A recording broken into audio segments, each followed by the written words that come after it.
How to record video in Snapchat without holding record button.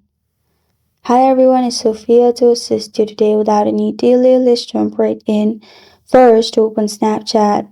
You'll find this kind of screen pop up after you log into Snapchat. On the main button, simply you'll find arrow which is facing downwards on right side, which is right corner below music sign. Simply click on the arrow and it will expand all the options. After you've done that, simply click on director mode. Click on director mode, and in here you just need to click on white circle button to record a video, and you don't need to hold on to it. And this is how to record video in Snapchat without holding record button. Thank you for joining me today. If this video helps you out, please leave a like and subscribe for more. Got a question or want to suggest a topic, comment below. I am Sophia signing off. Until next time.